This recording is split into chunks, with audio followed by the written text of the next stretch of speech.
Chapter 12. The love of Christ constraineth. Someone has said, "Why did you go to Africa?" Because love drew me, and love drove me there. I could not help it.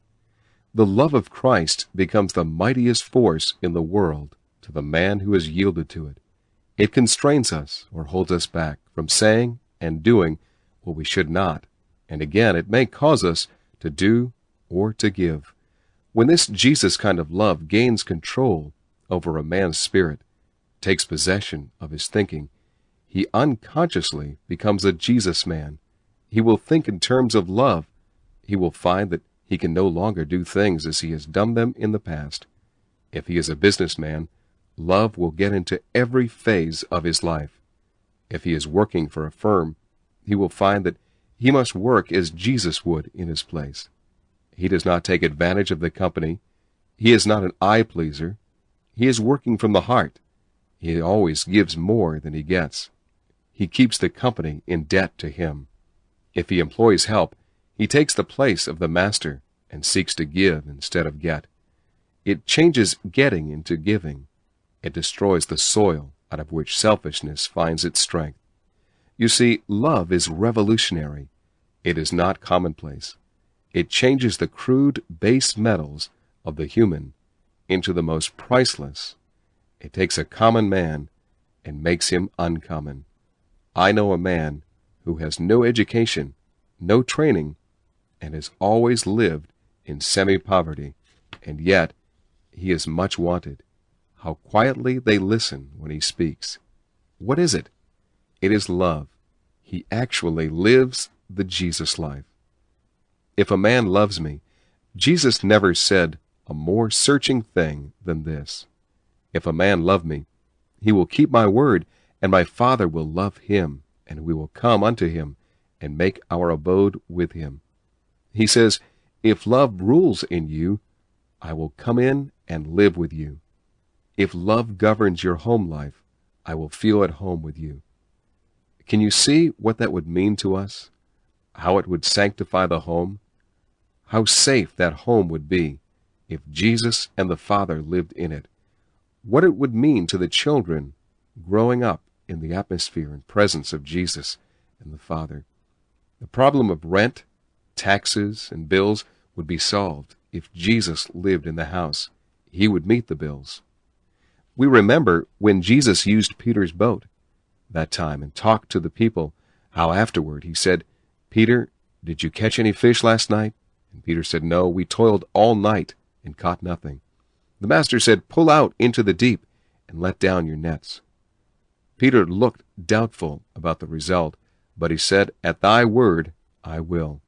And when he let down the nets, they became filled so that it took 2 boats to hold the catch. Jesus paid for the use of Peter's boat. If he lives with you, he will pay your bills. Not only that, but see what it would mean to have the Father God and Jesus with you, how safe the home would be. John 14:21, he that hath my commandments and keepeth them, he it is that loveth me. His commandment was that we should love one another, even as he loved us. He that loveth me shall be loved of my Father, and I will love him, and will manifest myself unto him. He will unveil himself in the Word. You will come to know him as intimately through the Word as you know the dearest friend or loved one. He will unveil himself to you if you love him. He never unveils himself to those who do not love him. He was silent when they stripped him naked and crowned him with thorns. He reveals himself to the lover. Even as the Father hath loved me, I also have loved you. Abide ye in my love. If you keep my commandments, ye shall abide in my love, even as I have kept my Father's commandments, and abide in his love. John 15:9 and 10. Can you imagine what it would mean to live in love? The end of strife, the end of quarreling and of bitterness, living in his love. A husband and wife who live in love would live in a heaven-like atmosphere, wouldn't they? A little child shall lead them. Children who grow up in that atmosphere would never know what quarreling and bitterness meant. A little boy who had grown up in this kind of atmosphere and who had never heard his father or mother quarrel, never had heard a bitter word spoken in their home, went to live for a week with his aunt and uncle while the father and mother took a trip to a distant city. For the first time in his young life, he heard a man swear at his wife, and the child listened in amazement and began to cry. His uncle took him in his arms and said, "Danny, what is the matter, dear?" The little boy, between sobs, said, "Uncle, I thought you loved Auntie." The uncle said, "I do." "Oh, no, you don't. You don't love like Daddy does, or like Mama loves. They never say bad words." The man looked at the child and turned to his wife and said, "Dear, I guess we have missed a great deal in life, haven't we? You see, the man who misses love misses the most beautiful thing that life has to offer." A little boy whose parents had been listening in to our broadcast said one day, "Mama, if we had that Jesus kind of love in our home, we would be happier, wouldn't we?" The mother told it to the husband that night when he came home. The man said, "You know, I have been thinking about it ever since that address that Sunday morning on the Jesus kind of love. And if you are willing, I am. We will invite the Master to come and live with us. I want that kind of love." He then told the little boy, and the child clapped his hands and said, "Won't we be happy, Daddy?" You see, children want love. No parent has a right to deny his children this Jesus kind of love.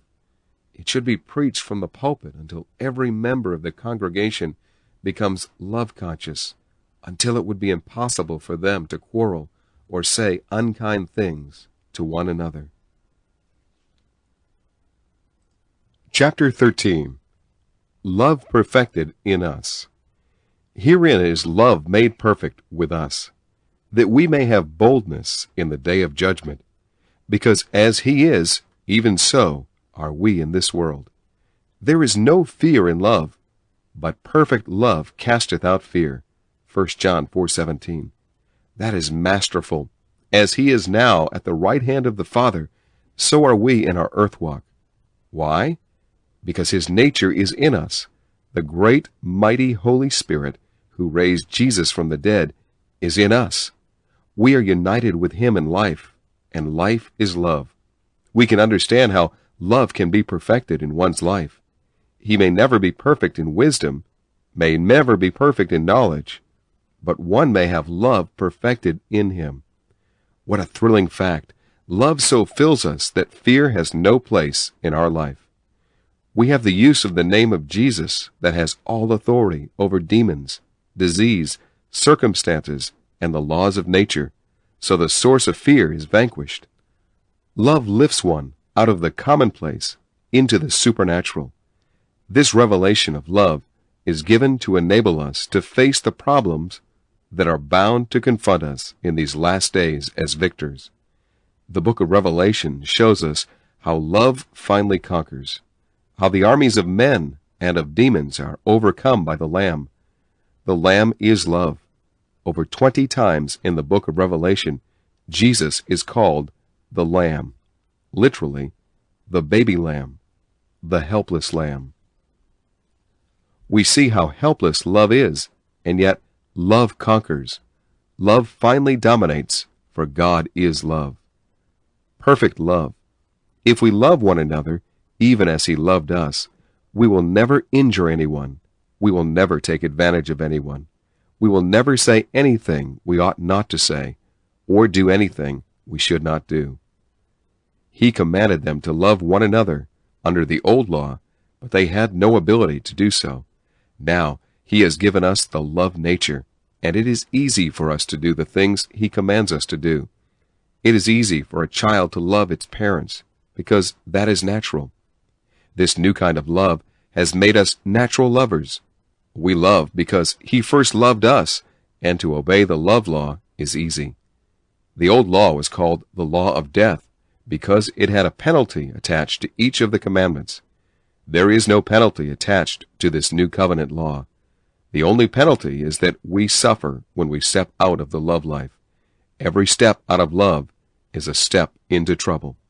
If you will think back over your life, you will find that every mistake you have ever made has been when you stepped out of love or acted out of love. The bitter word you spoke that separated you from someone you loved was a step out of love. Every time we bruise or hurt someone, we step out of love. The love law. Under the first covenant, there were many rules and regulations and many laws given to regulate the lives of the old covenant men, but there was no inward ability to do or obey. In this new covenant, there is only one law and one word: love. That law is to govern man in every phase of his life. We have God's nature in us to enable us to do it. Romans 13:10, love worketh no ill to his neighbor. Love, therefore, is the fulfilling of the law. John 15:9-11, Jesus emphasizes this new law. Even as the Father hath loved me, I also have loved you. Abide ye in my love. If ye keep my commandments, ye shall abide in my love, even as I have kept my Father's commandments, and abide in his love. These things have I spoken unto you, that my joy may be in you, and that your joy may be made full. Living in love, practicing love in everyday life, will lead one into the joy of the Master, and Jesus' joy will be fulfilled in him. We are to love one another, even as he has loved us. When one does this, there is no wrongdoing. No one sins who walks in love. Every step out of love will be a step out of fellowship and joy. It has taken some of us a long time to believe in love, to believe that love is the solution of every human problem, and that every difficulty could be solved by love. Believing in love, 1 John 4:16, and we know and have believed the love which God hath in our case. God is love, and he that abideth in love abideth in God, and God abideth in him. We do believe in love. We believe in the love that God has in our case. We believe that to walk in love is to walk in the highest spiritual realm. As long as one walks in love, he will never transgress against anyone. We are to walk as sons of God. We are to let God live in us as he lived in Christ. He that abideth in love, or lives in love, lives in God, in God's realm. He is living as God would live in his place. He is letting God unveil himself in him. 1 John 4:4 throws more light on this. Ye are of God, my little children, and have overcome them, because greater is he that is in you than he that is in the world. We are born of love. This love of God has come into us, and love in us is greater than any opposition or any enemy that can come against us. As long as one walks in the realm of love, one has constant fellowship with the Father. Love preventeth a multitude of sins. 1 Peter 4:8, above all things, being fervent in your love among yourselves, for love covereth a multitude of sins. A better rendering is, for love preventeth a multitude of sins. Love not only shields the sinning one from your criticism and your harshness, but it also prevents the quarreling and bitterness that would naturally follow if you had spoken your mind, as we sometimes do. Have you ever heard this expression? I gave him what was coming to him. He can't run over me and get away with it. That is not love talking. Love would have suffered in silence. Love would never answer a word. When they had Jesus on trial, it is said that he answered not a word. That was the Jesus way. That was the love way. They accused Jesus of many things, but he was silent. Love won in the resurrection, didn't it? Love will win in your case. The love of the many shall wax cold. Matthew 24:12, and because iniquity shall be multiplied, the love of the many shall wax cold. This is the only time that the word agape is used in the book of Matthew. It is speaking of the apostasy that is coming upon the church, and it is going to be an apostasy from love. Men are going to leave the love realm and go down into the sense realm. They are going to say, it is no use. We can never walk in love under these conditions. Every man has to fight for himself. The moment the church leaves the love realm, Satan gains the ascendancy. Satan gains the mastery over a man the moment he steps out of love. Not seeking our own, Here's the solution of labor and capital. Instead of legislating new laws, we need a revival. Men need to receive this new life. Then they will say what Paul did in 1 Corinthians 10:33. Even as I also please all men in all things, not seeking mine own profit, but the profit of the many. That is the law which should govern us in our economics. It solves every problem. It straightens out all the rough places in the home life. In church work, each man seeking the profit of the many that they may be saved. Paul's ambition was to bring man in contact with Jesus. When he did, and they received the Jesus life and the Jesus love, then they began to walk the Jesus way.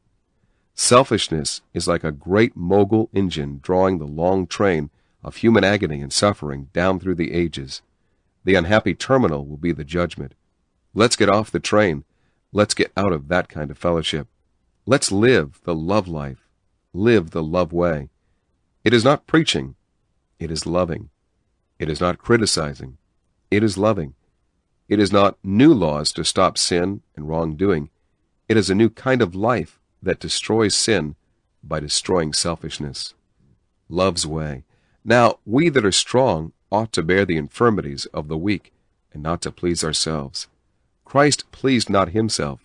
He gave himself, so we that are strong give not only our money, but we give ourselves. We seek to improve that self and make it a better self. If we have a voice to sing, we will train it and make it a better voice. Whatever gift has been allotted to us, we hold it as a treasure and develop it and train it to make it a better gift. His very strength that he has given to us has been to bear the burdens of the weaker ones. His ability that has been given to us is for the benefit of those who lack ability. There will always be the weak and inefficient. They will be ever learning, but never coming to the realities of redemption. Because of this, we must gird ourselves with love to go out and serve the unworthy and selfish. Give ourselves as he gave himself for us. He did not die for the righteous. He died for the unrighteous. He died for the ungodly. He died for the men and women who have gone wrong, who have nothing to give him but a shattered life. He takes them over and gives them himself. How rich is love in its ministry. One said of another, I don't see what she can do for anyone. She has no money. She has no training, no education. But the other answered, she has love. Do you know, when she laid her hands on that fevered brow, strange quietness came over the patient. The fever left. The patient looked up with a gentle smile and said, I thought it was Jesus touching me. And the one by her said, you are not mistaken. The branch was bearing fruit. Chapter 14. Walking in Love. Walking means daily conduct. As children of God, walk in love, even as Christ also walked in love toward you. How beautiful life becomes when we walk in love. Love is God's flower garden of the soul, filled with music and laughter, kindly deeds, loving looks, little gifts. All these are a part of the love walk. When the mother awakens in the morning, she remembers how she loves. She goes about the house, picking up little toys and playthings here and there. She waits for the lovers that come one by one to gather about the table. She is the queen. The husband father is the king. The children are the loving subjects of their kingdom. What a realm! What a place! Never an unkind word is spoken. There are no selfish acts. Each one is living to make the other glad. The husband carries that atmosphere down to the office. The children carry it to school. The mother lives in it joyously, working and singing the whole day through. The neighbors come in for a little chat. It is hard for them to leave a house of love. They think of their own desolate, loveless homes, and they linger in the Sylvan retreat where Jesus lives. Jesus said, if a man love me, he will keep my word, and my Father will love him, and we will come unto him and make our home with him. John 14:23. That will be a love home, What a place for babies to be born. What a place for them to play and romp and learn to walk and talk and take their place in life's great game, in a home where love reigns. All this is possible. This is not poetry. This is not philosophy. This is the everyday life of the everyday man who walks in love. Love is the reason for creation's being. Man came on the scene because love wanted him. Love gave him birth. This is a strangely beautiful thing. Ephesians 3:17 says, "We are to be rooted and grounded in love." That is so the storms of life will not overcome us. I saw one going through the deepest sorrow. His home had been torn into shreds spiritually. No cyclone ever left a home in more desperate shape physically than this cyclone left it spiritually. I watched the wife. She was quiet and calm. No bitter words left her lips. There was no bitterness in her heart. When she spoke to the one who had destroyed all that was beautiful, she told him how she loved him and how sorry she was about it. I could see that love was waiting for this man who had killed love with wantonness and slain that holy thing. Love was waiting back there, believing in a resurrection. All it required was his footstep to make it arise from the grave. Love is the only reason for being. Love is the only thing that makes life rich and worthwhile. But oh, how ruthlessly love is slain, how unkindly love is starved, how thoughtlessly love is neglected and forgotten. We thought we would always remember to say the kind words and do the kind deeds on which love feeds. But in the multitude of our activities, in life's great fight, we are forgotten so many times. How we tax love to forgive our forgetfulness, to overlook the thoughtless hurt.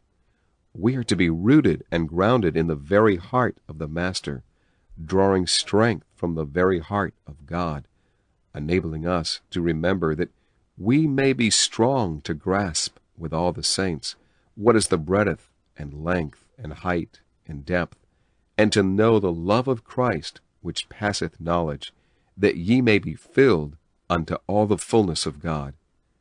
Then he tells us so gently about forbearing one another in love and giving diligence to keep the unity of the Spirit. Someone has aptly said, there are two bears in every home, bear and forbear. I bear for the other, and the other bears for me. We watch over our words so that we will not do or say anything that would break the tranquility of the atmosphere of love. We speak the truth in love, tenderly, gently. The words fall from the Jesus man's lips, the Jesus woman's lips. They may be words of correction, but they drip with love. We think in love terms. Out of the heart where love reigns, tender words spring into being. They fill the air around us with the very fragrance, the aroma of heaven. We become tender-hearted and gentle with each other, even as God also in Christ has been gentle, tender toward us. We live in love, we think in terms of love, and we bless the world. Chapter 15. Love-minded. We Christians have a love background. We have a love parentage. We are born of God, and God is love. We are partakers of His nature, and His nature is love. The new creation is a love creation. It was designed by love. It was wrought by love. If love is your nature, selfishness is dethroned. But we are surrounded by selfishness.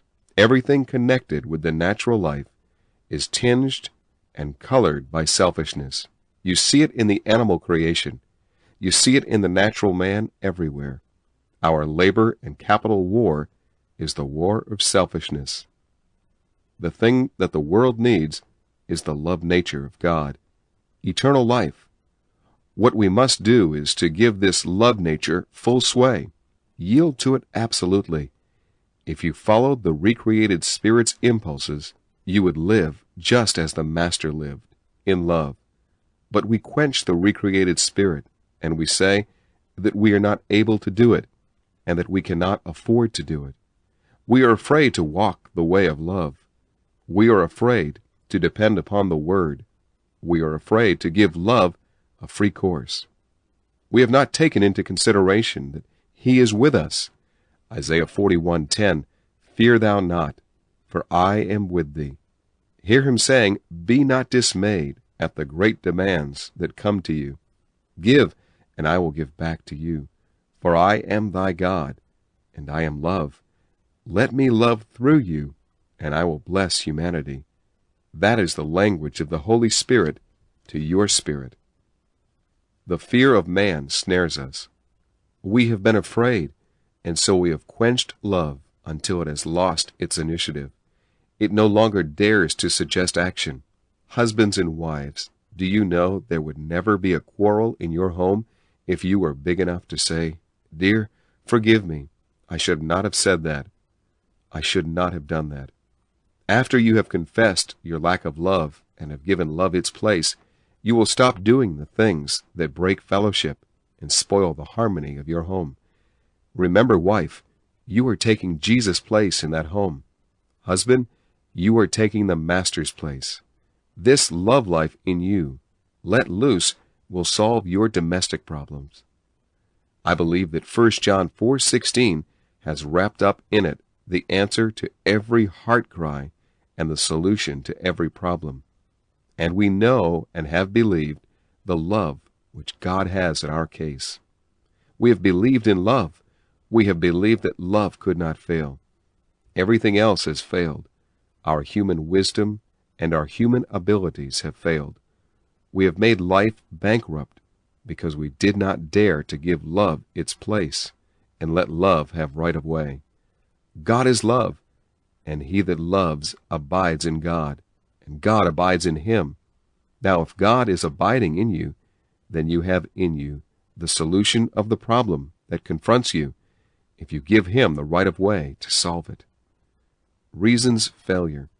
But if you do as Martha did at the grave of Lazarus, you will hinder him. She said, "Don't roll the stone away. His body is decaying, for he has been in the grave 4 days. Had you come earlier, you could have raised him." Human wisdom, born of sense knowledge, gets in the way and mars the plan. It hinders the work of the recreated spirit. Christ wants to bring deliverance to you, but he wants to bring it in love's way. You want to bring deliverance in reason's way. You cannot do it. You have failed. Your old human love has failed. Your education and your training have been unable to make you a success. If you will give love its place, things will adjust themselves. You must dare to go the way of love. It will be necessary for you to think of yourself as a lover, to see yourself in your home, in the shop, in the school, wherever you spend your time in contact with people, as a lover. Galatians 6:2, "Bear ye one another's burdens, and so fulfill the law of Christ." You see yourself bearing men and women's burdens. You see yourself acting exactly as Jesus would do in your place. You see that with love comes the ability to love and to do the thing that love would prompt you to do. This love will carry you into the supernatural realm where you will do the Jesus things. You had been doing man things, and they were so dependent upon money, people, influence, and pull. But now you have changed it all. You have taken the Jesus way. Sometimes you may feel as though it could not be put over. But you give love right away and see what happens to you. Some people say, "If I had money, I would help the poor." That is beautiful, but if you will not help the poor now, with what little you have, you would not help them if you were rich. If you cannot share with them now, you would not share with them then. Love shares the half-loaf. Love shares the little. It is seeing yourself now with your limited means, sharing with those who are not as well off as you are. You see yourself love-ruled, giving as Jesus gave. It is hard to love hypocrites, but Jesus did it, and you can do it. He loved Judas when he sat at the table, and he knew that Judas had already planned to sell him for 30 pieces of silver. He loved the man who drove the nails in his hands. What Jesus did, you can do, because you have his nature and ability. Chapter 16. Making Love Attractive. We should make our gifts beautiful. We should make giving an art and cultivate it until it outshines the arts of those about us. We should lift it out of duty, out of philanthropy, into the Jesus way and the Jesus reason for giving. We must learn Jesus' technique of giving. Some people give in such a crude, unlovely way, their gift is repellent. Others have learned the secret of love. They have a beautiful technique. Love puts a fragrance into giving and doing that fills the heart of the receiver with joy. How love gives. When love gives, it never pauperizes. Philanthropy pauperizes. Governmental giving is a curse. The man of the world does not always make the highest order of giver. It is better than not giving. But why can't we, as believers, make giving a beautiful and refined art? Love will enable us to do it if we meditate on love. We must meditate on love until our words and actions are filled with love, until our looks are in harmony with our words and our deeds. You can give, but your eyes will condemn. You can speak loving words when the tone in your voice is so sharp and ragged that it tears and wounds. I have known husbands and wives to give in such a way that they curse in their giving.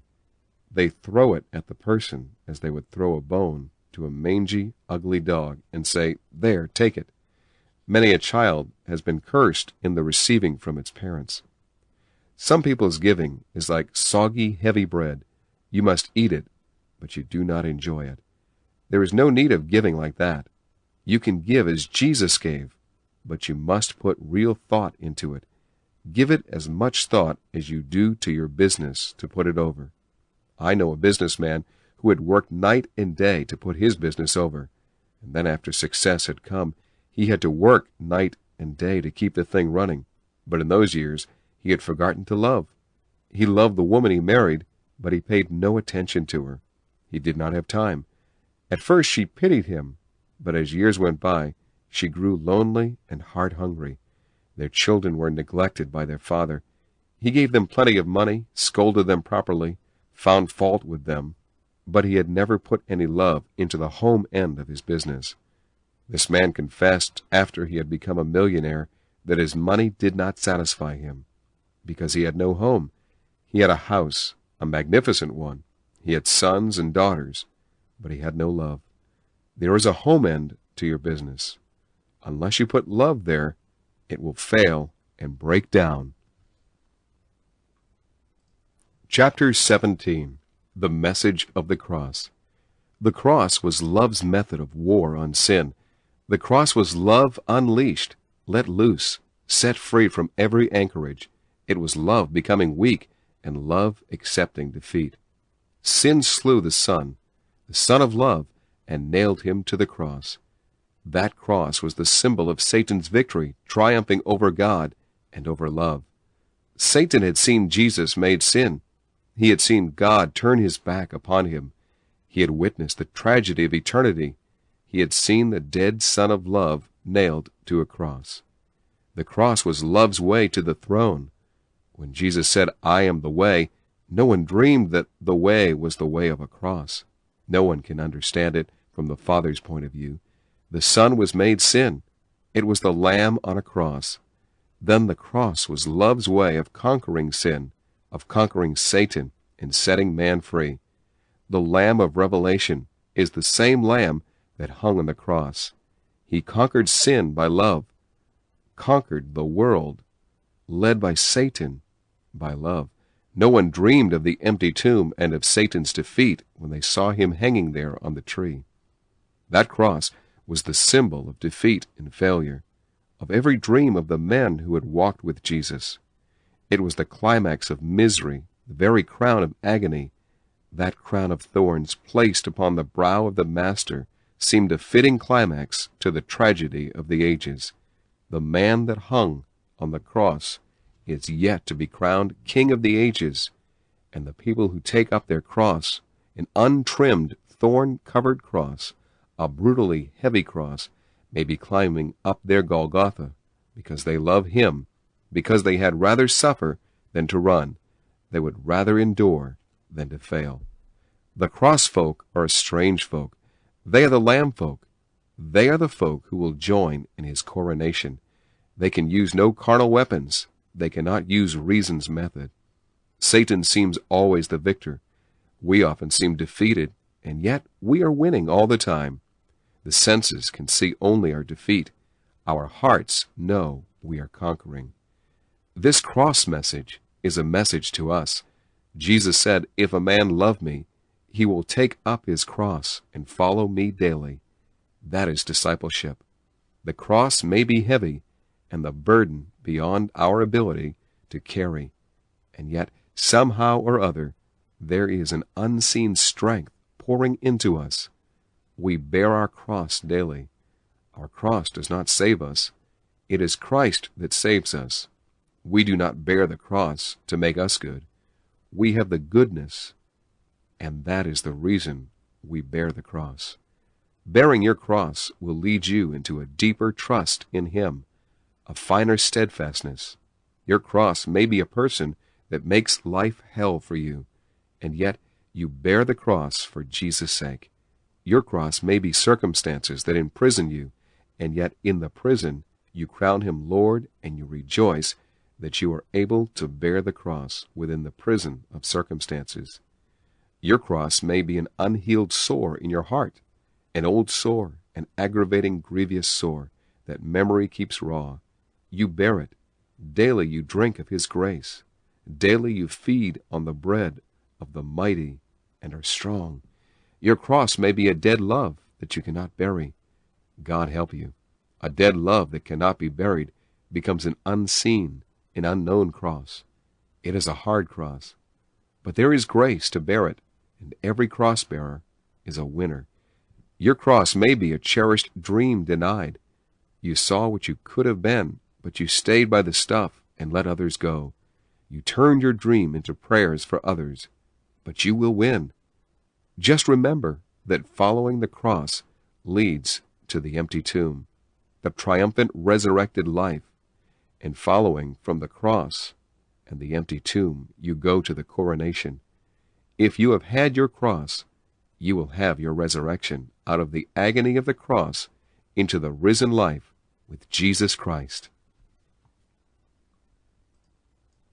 Chapter 18. Some love facts. You will need love more as you grow old. Then store it up, hoard love, until when the hour of need comes, you will be able to draw on it. Then you will have it. Real love will destroy all that is unreal. Shame cannot abide in the light of love. Selfishness is destroyed in the heart when love takes over the life. Self-preservation is the first law of selfishness. The preservation of others is the first law of love. Only love made it necessary for God to give his Son. Love drove him to give Jesus. Love drove Jesus to give himself. Love is the propelling power that makes us care for the needy and the weak. The strong, according to the love law, must bear the infirmities of the weak and not please themselves. Selfishness is the mother of practically all our miseries. Most of our tears are born of selfishness. Love makes one light-hearted, companionable, and helpful. The Jesus kind of love is God's cure for every ill. Love lifts one out of the realm of the senses into the realm of the Spirit. God's supermen. The reason love has made supermen of common men is that God is love. When God's nature gains the mastery, one begins to act like God. It is impossible for the man who has never been recreated to love with this new kind of love. This new love is bound to make the most mediocre person unusual when it becomes the Lord of his heart. Human love is the most beautiful flower that humanity has naturally, but it is a poison flower. It has caused heartaches, the divorces, the broken homes, the wrecked families that disgrace our civilization. The Jesus kind of love has never broken a home. It has never wrecked a life. It has never made a criminal out of a single child. This in itself should awaken thinking men and women. The moment that one becomes love-minded, he becomes broad-minded, God-minded, humanity-minded. He sees the need. His ears become attuned to catch the sigh and to feel the sob of the broken hearts around him. When we become love-minded, we actually take Jesus' place. The teaching of love in the Gospel of John cannot be understood until one has received the nature of the Father. John 15:9, Jesus said, "Even as the Father has loved me, I also have loved you. Abide ye in my love." He wants us to live in his love, just as you have lived in the love of that man or that woman. He is living in the Father's love, and he wishes us to live in his love. If we live in love, we begin to bear the fruits of love. The fruit of love will be in the actions and the conduct and the words that are born of love. The days of hating, of jealousy, of bitterness and revenge are past. A new order has come. A new day has dawned. It is the love day. A woman said, "I cannot make you understand the transformation that has come into our home." There was always irritation and friction. This brought out sharp words, sometimes much bitter thought. But since we received eternal life, there has come a tenderness, a beauty of life, and a sweetness of expression that has affected the children, as well as my husband and myself. We are living in a love realm. The other night my husband said, after he had been home a little while from the office, "How beautiful our home has become, because each one is making a contribution of love." The children are more thoughtful. They feel the new sweet atmosphere of love, and they respond to it. Mother is different. Daddy is different. A little boy once said, "Daddy, I wish you would love like Mr. Kenyon told us over the air this morning. That would make Mama and me so happy." This Jesus kind of love is the answer to the heart cry of childhood, of youth, of manhood, and of old age. It will take the bitterness out of the heart and soften the lines of the face. It will make the husband and wife more than content with their own home. This love is a home builder and a home preserver. This is God's method of protecting marriage.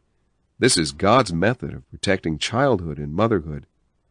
When the Jesus kind of love gains the ascendancy in the hearts of husband and wife, no other law is necessary to preserve the home. Chapter 19. Blossom like the rose. The wilderness and the dry land shall be glad, and the desert shall rejoice and blossom as the rose. It shall blossom abundantly and rejoice with joy and singing. I never knew what this verse meant until recently. It is messianic. It belongs to Christianity. What is there in Christianity that will make the wilderness, a dry land, to rejoice and the desert to blossom as a rose? It is the new kind of love that the Master brought to the world. It is the miracle of Christianity. It is the most amazing feature of the Christ life. It has been the most outstanding challenge to sense knowledge. The thing about Jesus' life that awakens thought is not his miracles. It is something else.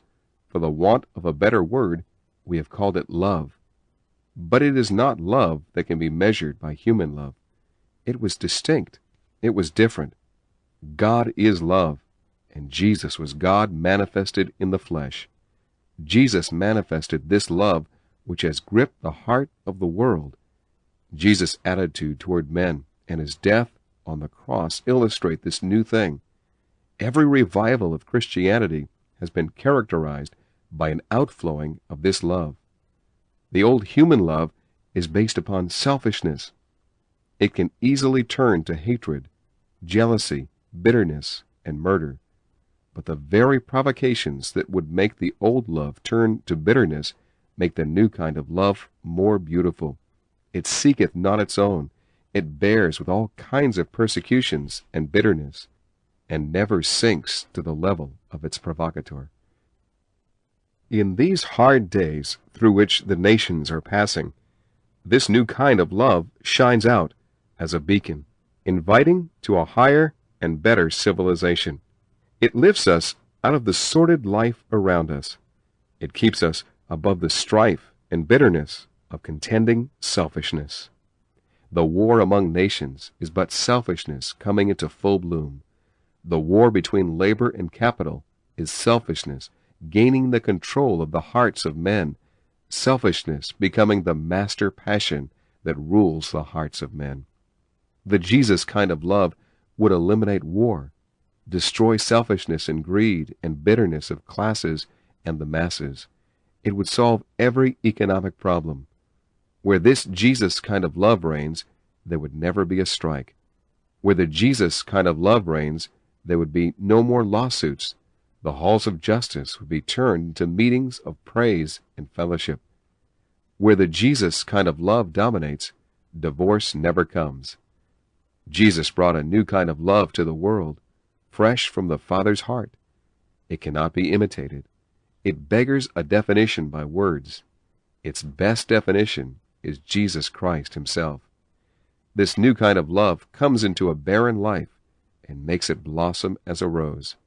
It takes away the hardness and bitterness of life. One day I was riding through the Mojave Desert with a friend, and I said, "How desolate and barren it is." He said, "Yes, but after the first rain, it becomes a paradise of beauty. Those barren hills will be covered with gorgeous flowers." Then I saw how this love life is. After our first contact with the Master, it makes our desert lives to blossom as a rose. This love can fill the life. There will be no empty lives, no barren lives. Every life may become a garden of delight. God has made it possible. All that is needed is that Jesus become the Master, the Lord of the life. Then the heart will sing, "The Lord is my shepherd, I shall not want." Love fills my heart. Songs fill my lips. This love will make your barren life a garden of beauty, a thing of joy forever. Chapter 20. God is Love. This title does not mean much unless we know that He is our Father. You say, "God loves me," and note the reaction in your soul. Then you whisper, "The Father himself loveth me," or you say, "My Father loves me now." You get no sense of nearness from the word God, but you cannot say the word Father without the sense of relationship intruding, pushing itself into your consciousness. So I linger over this precious fact that the Father himself loveth me. My heart asks, "How much does he love me?" Jesus answers, "Father, that they may know that thou lovest them, even as thou lovest me." Then the Father loves me, even as he loved Jesus. I cannot understand it. I cannot reason it out.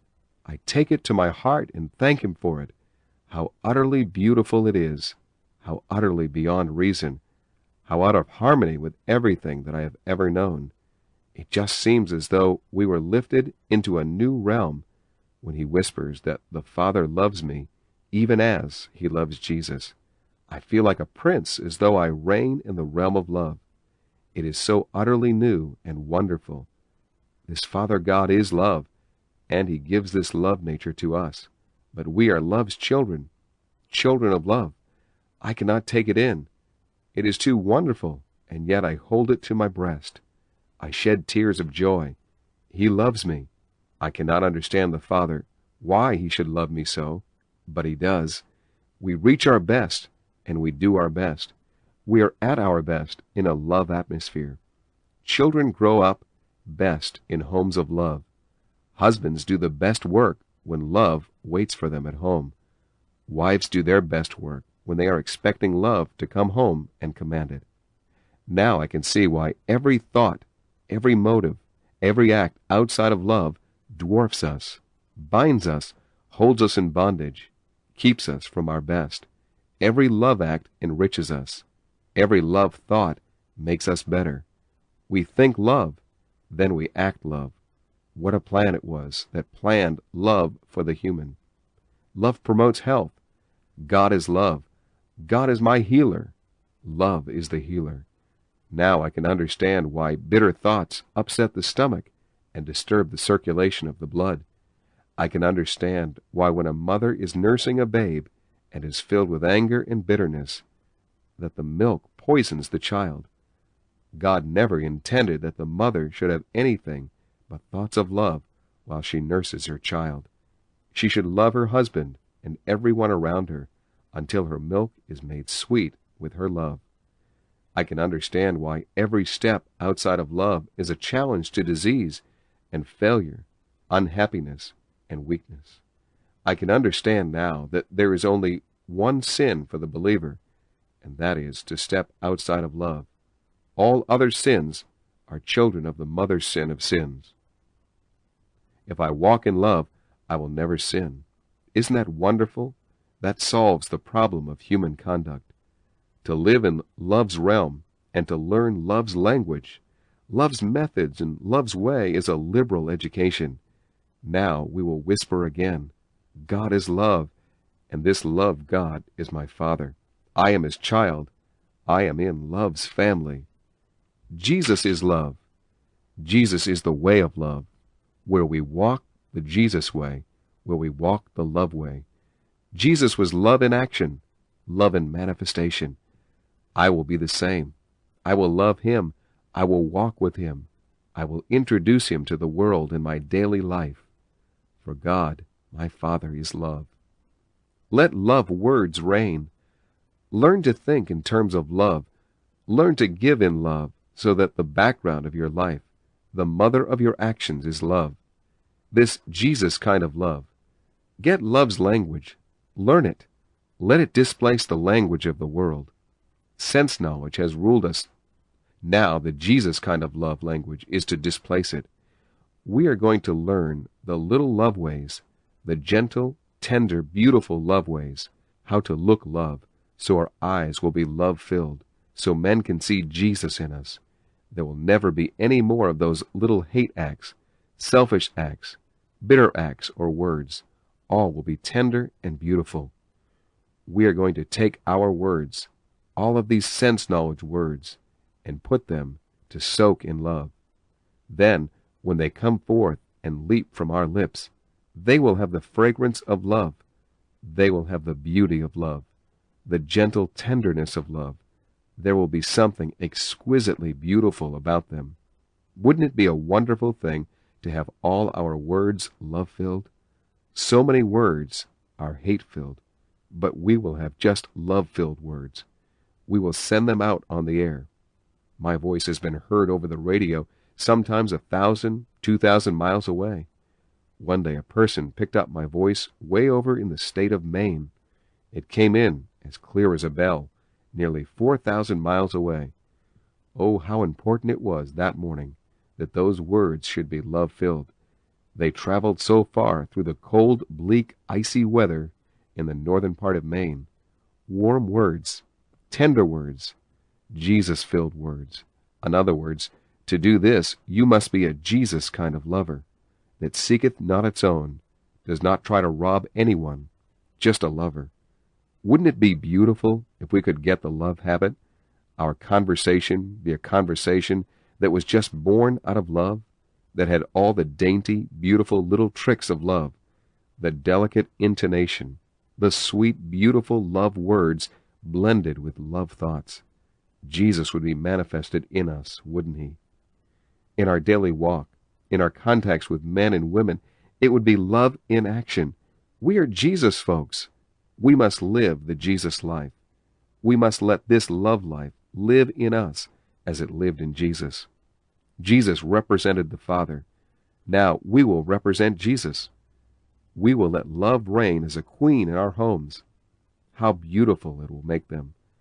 We are going to let the Jesus kind of love reign as a queen in our hearts until every thought that is born there will be born of love, and every thought that is transformed into words will be love thoughts, going out through the medium of love words to bless and to cheer and comfort and help.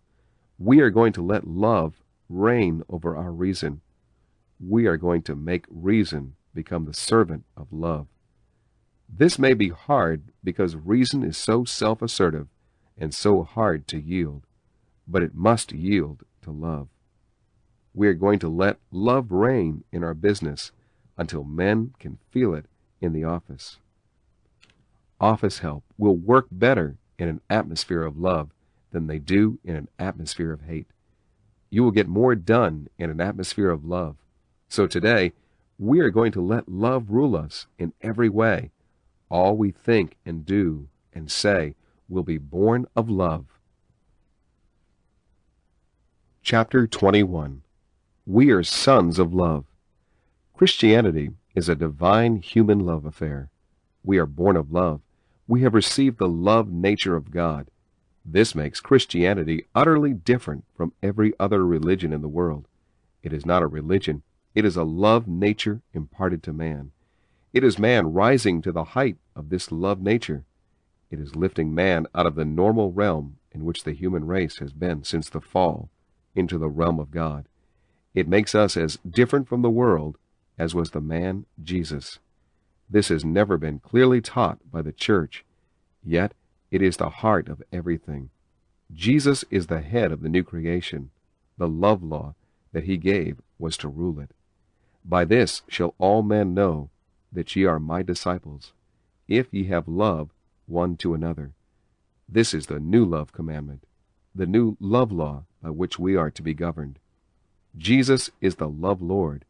He is the Lord of this new creation. A new commandment I give unto you, that ye love one another. By this shall all men know that ye are my disciples. This is the badge by which the new creation is known. It is the badge of conduct. It is not like a gold badge worn upon the lapel of a coat, but it is a life. It is acting like Jesus. This is not dogma or creed. This is Jesus in daily life. Philippians 2:14 and 15, do all things without murmurings and questionings, that you may become blameless and harmless children of God, without blemish, in the midst of a crooked and perverse generation, among whom ye are seen as lights in the world. We are blameless and harmless sons of God. We are lovers, different from other men, because of love at work in our daily lives. 1 John 1:5, God is light. God is love. Love is light. It is true that if we walk in the fullness of love, we are walking in the light. We have fellowship with the Father. We live in sweetest communion with each other. I never understood what 1 John 4:4 meant. Ye are of God, my little children, and have overcome them, because greater is he that is in you than he that is in the world. This scripture challenges. Ye are of God. You are of love. You have overcome them by love. Greater is the love God in you than the hate God outside. Love's dominion, this strange new relationship with God in us as a lover, makes us as gentle and thoughtful as Jesus. Jesus was the gentle love miracle. We have the gentle love miracle in us, loving through us, living in us, reproducing himself in us. This life is heaven's light. It is letting Jesus loose in us. It is translating the Jesus life into daily life. It is Jesus set free in us. It is not a theory, not a creed, not a religion. It is the real Jesus thinking through us, acting through us. It is the love Lord in us, unveiling himself. Jesus, the lover of old Galilee, loving and living his life in me, meeting men's needs with Jesus' deeds. Yes, Jesus is loving through me. The great lover is in us now. He is living in us now. It is no longer I that live, but Christ liveth in me. Jesus is the lover unveiled in a believer. Greater is the lover in you than any force from without that can touch your life. Then we can trustfully say, I am of God. This greater one is he who burst the bars of death asunder and broke Satan's dominion. He is greater than the confusion in your heart or home. He is the absolute monarch of the heart of man. He is love's dictator, ruling in love in us. Love's peace. John 14:27. My peace I give unto you, not as the world giveth, give I unto you. His presence in you is your peace and gentle quietness. Ephesians 2:14, for he is our peace. How little we have appreciated this.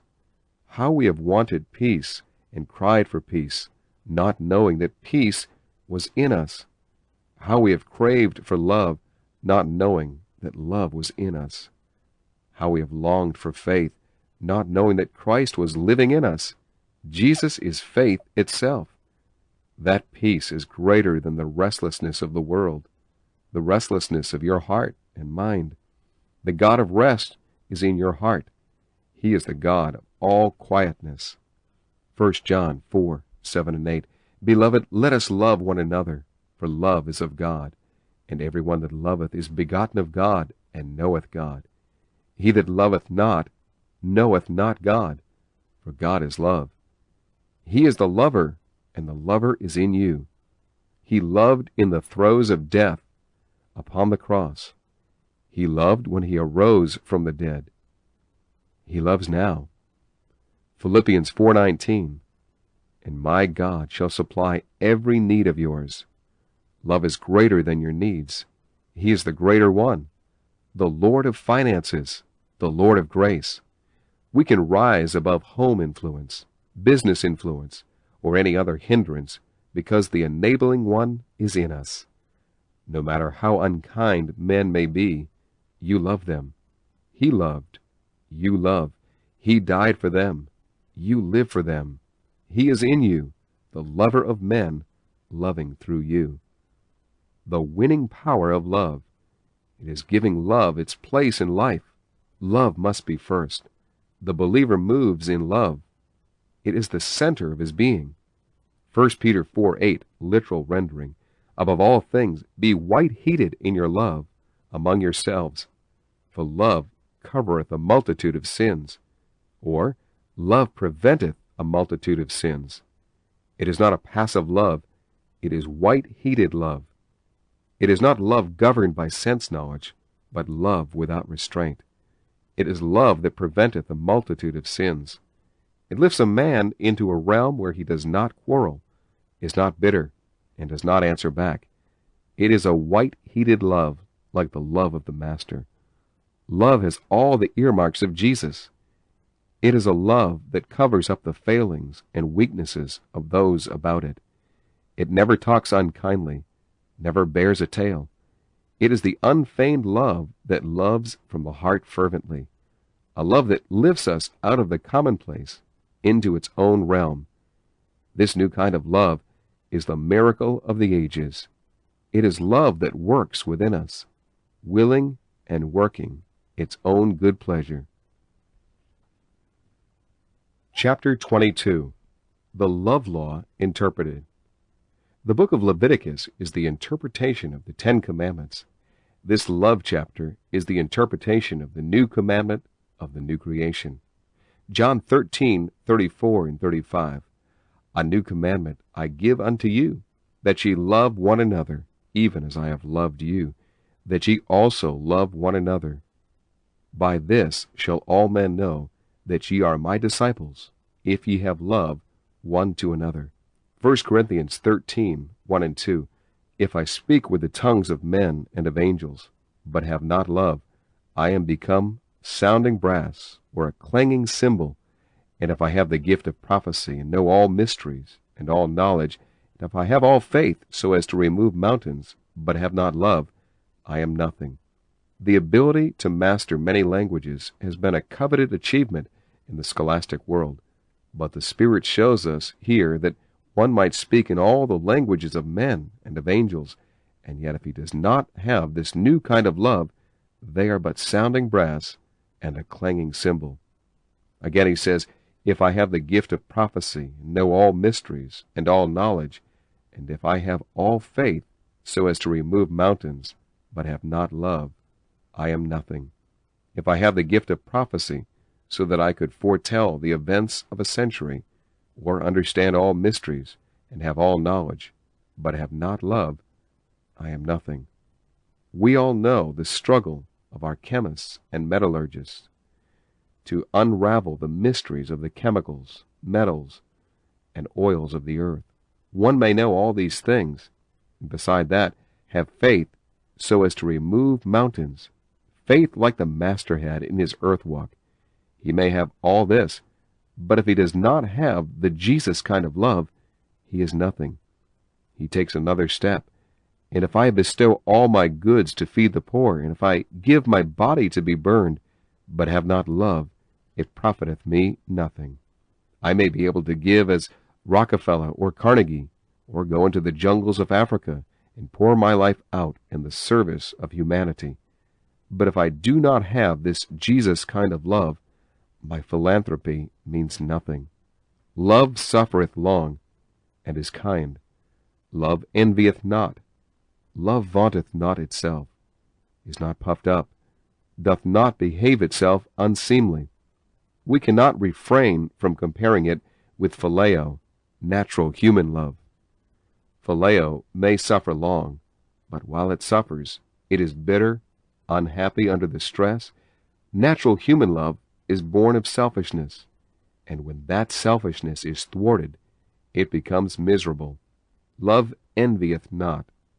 The entire economic and social upheaval that is manifested throughout the whole world is caused by the poor envying the rich and the failures envying the successful. Sense knowledge makes the poor restless, but gives no formula to relieve their condition. Love vaunteth not itself, is not puffed up. Natural love does vaunt itself, parade itself, and is ever boasting of its achievements. The Jesus kind of love is the very opposite, doth not behave itself unseemly. Go to the divorce court and note the behavior of natural love. Husband and wife are uncovering the secrets of their past love. Now filled with bitterness, selfishness, and hatred, they war against each other. Go into the modern home and witness the unhappy condition, how the husband and wife quarrel before the children, how unseemly natural love acts under provocation. Seeketh not its own. Selfishness is eliminated. Wilson's translation says, seeks not what belongs to another. That is striking. This new kind of love does not seek its own in the divorce court or in the law court. What a heavenly thing this new kind of love really is not provoked, taketh not account of evil that would end the reign of scandal. It would eliminate the unhappy suspicion that separates lovers and wrecks homes. Rejoiceth not in unrighteousness, but rejoiceth with the truth. It finds no pleasure in sin, no pleasure in wrong, no pleasure in the thing that injures another. Its joy is in the truth. Beareth all things. Another translation, it covers closely with silence all things. It never repeats scandal. It never remembers the unkindness of the past. Natural human love remembers the old sins and has the scars on exhibition. What God forgives, he forgets. This new kind of love is of God. What it forgives, it forgets. It has no memory of old sins. Believeth all things. This is a new unveiling of faith. We believe in the person we love. It is hard for us to doubt where love has found a nesting place. Here is the secret of faith. If you want the kind of faith that Jesus had, this new kind of love alone will give birth to it. Hopeth all things. That means that under the most adverse circumstances, hope, the kindred of joy, holds forth and brings the sense of victory in the presence of defeat. Endureth all things. This is perhaps one of the most amazing features of this new kind of love. Through years of suffering and privation, it remains steadfast, immovable, always abounding in good works. It endures years of self-denial without complaint. This lifts man into the realm of God. This is an unveiling of what God can do in common men. The next step is the most suggestive, perhaps, of the entire chapter. Love never faileth. Knowledge will break down. Everything else will fail. We have tried force. We have tried law. We have tried willpower, but they have all failed. The mother has scolded and prayed.